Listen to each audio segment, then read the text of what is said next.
Hello everyone, this episode will be about Microsoft Patch Tuesday for May 2023, including vulnerabilities that were added between April and May Patch Tuesdays. As usual, I use my open source Vulristics project to analyze and prioritize vulnerabilities. I took the comments about the vulnerabilities from the Qualys, Tenable, Rapid7, ZDI Patch Tuesday reviews. It's been a long time since we've had such tiny Patch Tuesday. 57 CVEs, including CVEs, appeared during the month, and only 38 without them. All vulnerabilities 57, urgent 1, critical 2, high 24, medium 30, low 0. Memory corruption in Microsoft Edge, SWE 2023-2033. The most critical vulnerability, but VM vendors do not highlight it. This is a vulnerability in Chrome that has been talked about for 3 weeks. Exploitation in the wild is mentioned on Vulners, CVEs object, attacker KB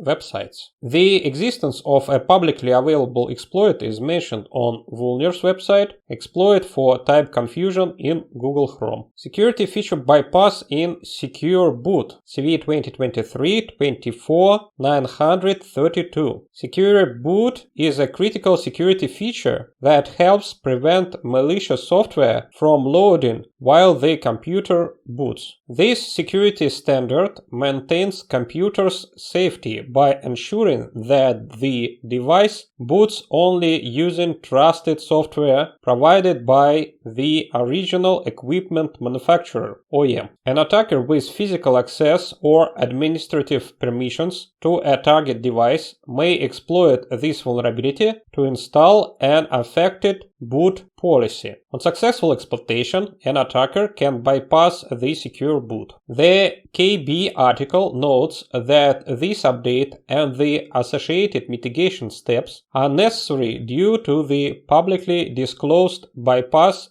being used by the BlackLotus UEFI bootkit. Administrators should be aware that additional actions are required for remediation of CVE 2023-24-932 beyond simply applying the patch. The patch enables the configuration options necessary for protection, but administrators must apply change to UEFI config after patching. Note that the EPSS for this vulnerability is very low, even though there is known malware. It looks like a bug in EPSS. Memory corruption in Microsoft Edge, SWE 2023-21-36. Another critical vulnerability in Chrome. VM vendors do not highlight it. Exploitation in the wild is mentioned on Vulners, CVEs object, attacker KB websites. Remote code execution in Windows OLE, SWE 2023-29-325. OLE, object linking and embedding, is a mechanism to help users create and edit documents containing objects made by multiple applications. Sound clips, spreadsheets, and bitmaps are examples of OLE document components. The vulnerability lies in the processing of RTF documents and emails. Microsoft said that the preview pane feature in Microsoft Outlook and Office is a vector for exploitation. An unauthenticated remote attacker can exploit this vulnerability by sending a specially crafted document to a vulnerable system. However, the vulnerability has been given a high complexity as successful exploitation requires the attacker to win a race condition and the target to be prepared for exploitation. The exploit's existence is mentioned in Microsoft CVSS temporal score, proof of concept exploit. Elevation of privilege in Windows Win32k, SWE 2023-29-336. The vulnerability exists in Win32k, a Windows core library, and is known to be exploited in the wild. Exploitation in the wild is mentioned on Vulners, CVEs object, attacker KB, Microsoft Web websites.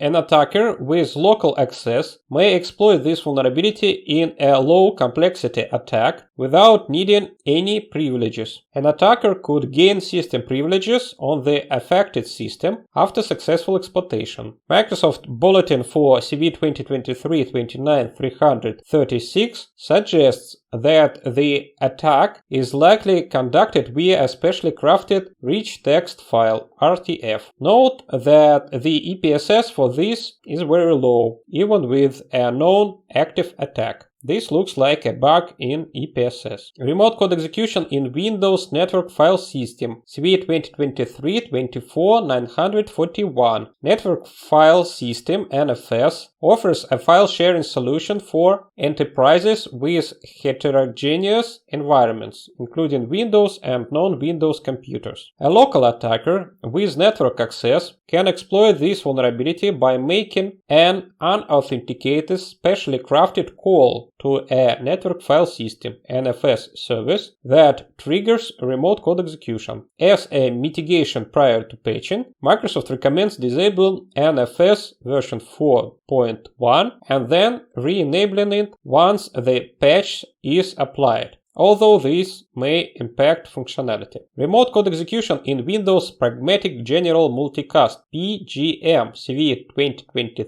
2023-24-943. Pragmatic General Multicast (PGM) is a multicast computer network transfer protocol appropriate for multi-receiver file transfer applications. When the Windows message queuing servers runs in a PGM server environment, an attacker may send a specially crafted file over the network to achieve a remote code execution and trigger malicious code. Although MSQS is not installed by default, some software, including some versions of Microsoft Exchange Server, will helpfully enable it as part of their own installation routine. Remote code execution in Windows Lightweight Directory Access Protocol (LDAP), CVE 2023-28-283. The Lightweight Directory Access Protocol (LDAP) operates a layer above the TCP/IP stack. The Directory Service Protocol helps connect, browse, and edit online directories. On successful exploitation, an attacker could perform remote code execution within the context of the LDAP service with the help of a specially crafted set of LDAP requests. Remote code execution in Microsoft SharePoint, CVE